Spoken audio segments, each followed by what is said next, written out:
Ladies and gentlemen, welcome to the Rogers Kakasungura YouTube channel. Big thank you to each and every one of you in this particular platform. I want to announce that there are so many threats out here against those media personalities who are speaking the truth against the Kenya Kwanza government. I am not exceptional because we have received the reports from close sources that the Communication Authority of Kenya, after releasing a press statement yesterday gagging the media, they're also plotting to reach out to YouTubers who are telling Kenyans the reality and the truth on what is happening in the Republic of Kenya. So stay vigilant, ladies and gentlemen. We are not safe anymore. I am telling you this from the bottom of my heart. So stay vigilant.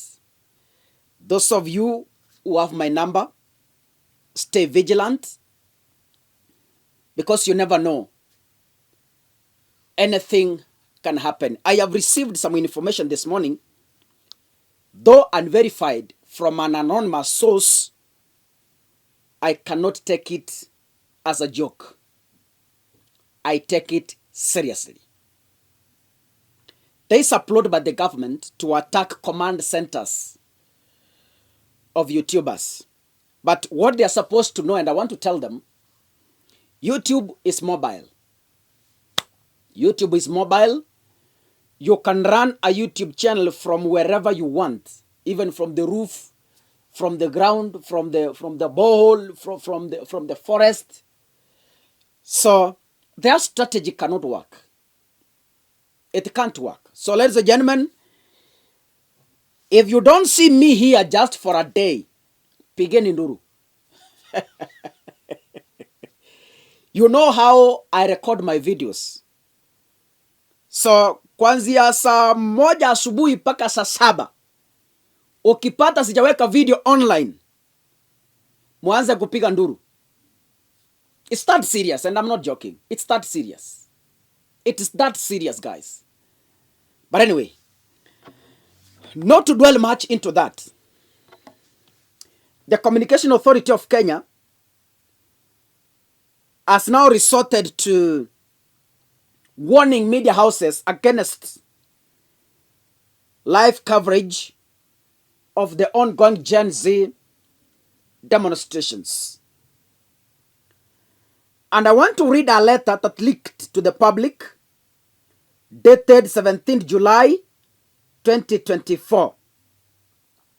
Compliance with legal and regulatory requirements. Reference is made to the above subject. Article 33(1) of the Constitution of Kenya provides that every person has the right to freedom of expression, while Article 34(1) guarantees freedom and independence of the media. However, the right to freedom of expression, as well as the freedom and independence of the media, does not extend to propaganda for war, incitement to violence, hate speech, or advocacy of hatred that constitutes vilification of others or incitement to cause harm, or that is based on any ground of discrimination as encapsulated in Article 33(2).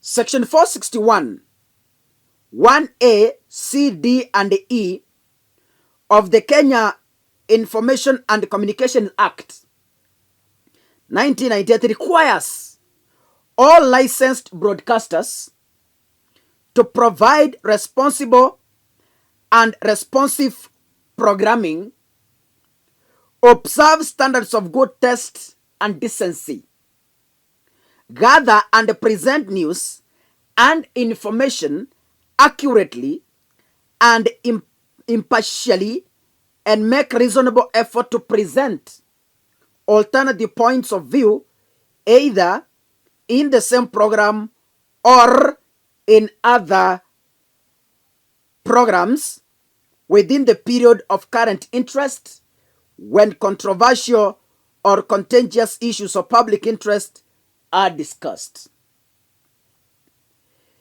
The Programming Code for Broadcasting Service 2024 requires broadcasters to ensure that the content of news, current affairs, and factual programs are presented with sensitivity in the case of material likely to cause some distress to a substantial number of the audience, such as televised images of dead or seriously wounded people or animals. Further, the code requires broadcasters to avoid inflicting undue shock and pain to families and loved ones of victims of crimes, crisis situations, disasters, accidents, and other tragedies.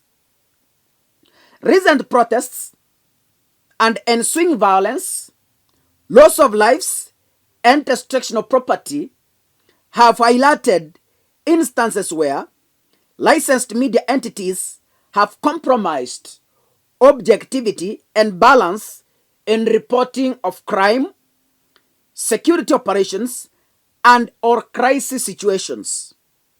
The authority further noted with concern that some media entities aired images of dead and or seriously wounded people without censoring or blurring out the images.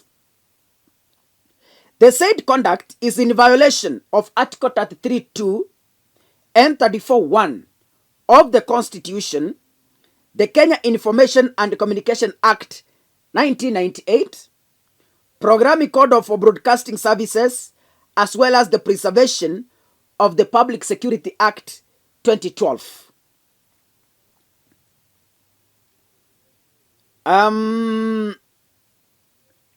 All media houses are hereby cautioned that dissemination of content that runs afoul to the Constitution, the Kenya Information and Communication Act 1998, the Programming Code for Broadcasting Services, as well as the Preservation of the Public Security Act 2012 is unlawful and will result in enforcement action.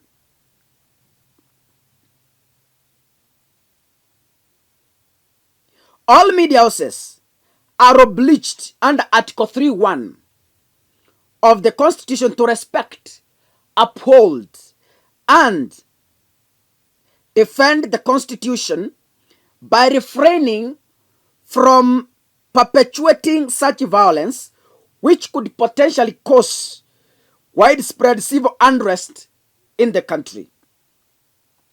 Media houses are also required to ensure that content aired adheres strictly to Article 3(1), 33(2), and 34(1) of the Constitution, the Kenya Information and Communication Act 1998, the Programming Code for Broadcasting Services, as well as the Preservation of the Public Security Act 2022.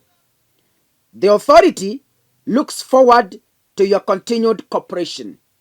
Yours sincerely, David Mugoi, EBS Director General, CEO, Communication Authority of Kenya.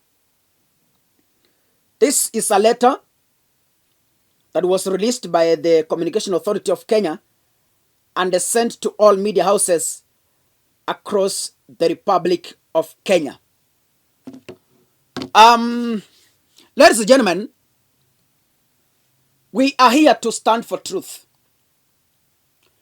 And if that is the truth that will kill us, so be it. If truth will make us perish, so be it. I will remain here to remind the government of their promises to the people of the Republic of Kenya. That is not incitement. Personally, Kaka, I go back to internet and use clips that same politicians promised people Kenyans. That is not incitement. But anyway, we are here, and such waves shall come to pass. Media tested the brutal times of Moi when the Constitution never gave freedom of expression. In 2024, you can't take Kenya back. You cannot try to be a Moi of 2024 when we are in a digital dispensation. It cannot work. It is better, I want to advise, it's better for the president to look on how to govern Kenya using modern ways. But trying to push people to the Moi era, it can't work at a time like this. God bless you, ladies and gentlemen. See you in the next video. Asanteni sana.